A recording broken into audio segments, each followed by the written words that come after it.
Personal finance presentation. Closed-end credit versus open-end credit. Prepare to get financially fit by practicing personal finance. Two basic types of consumer credit. Remembering when we're thinking about credit, we're thinking about financing, we're thinking about loans, we're thinking about personal loans, personal financing. The two types being closed-end credit, open-end credit. These are going to be broad type of categories that loans can generally fall into, starting with the closed-end credit, which is a loan or type of credit where the funds are dispersed in full when the loan closes and must be paid back interest and finance charges by a specific date.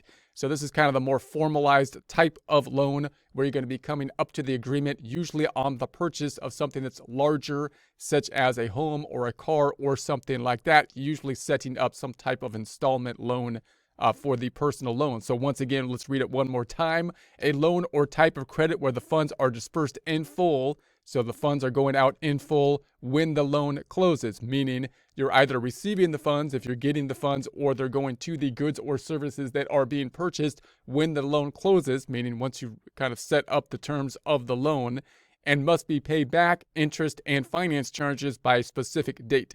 So clearly you're going to be charged for the loan, for the purchasing of the loan or the purchasing power that you're getting of the money that's being loaned to you. That's kind of the rent on the purchasing power. That's the interest. Then we have the financing charges to set up the loan. Those are going to be the costs of the loan, which in terms of this type of closed-end loan will be agreed upon up front, and then we'll be able to know exactly what's going to go on because it will be in the terms of the loan in the future. So it may also be called an installment loan or secured loan. So usually these types of loans are for larger types of purchases. Most of the time for personal, it's going to be in the form of a pretty standard installment type of loan, which usually is set up so that you make set monthly payments. And it could also be called a secured loan, which could mean that you have something securing the loan, which could be whatever you're purchasing with the loan or using the money to help you purchase, which might be like an automobile or a home or something like that. So in other words, an installment loan and secured loan are other terms commonly used, which are types of the closed-end credit.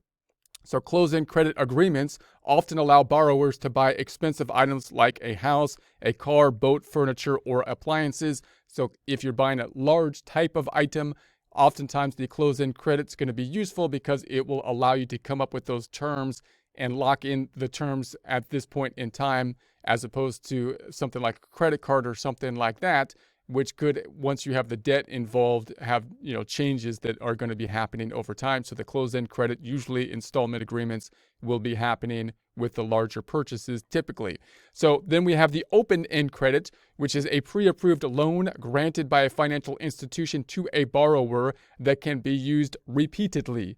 So now we have this pre-approved format that allows us a lot more flexibility to take on, in essence, a loan when we want to, rather than basically having to sit down for a particular purchase and get approved for a particular type of loan to be set up in a particular way as we would typically do for a larger type of purchase. So with open-end loans like credit cards, once the borrower has started to pay back the balance, they can choose to take out the funds again. In other words, it is a revolving loan. So obviously the benefit there would then be the flexibility. You could start to pay back the amount, and then of course you could take it out again. You have that revolving loan ability. The difference between closed-end credit is based on how the loan is provided to the borrower and whether or not the borrower can take the funds out again.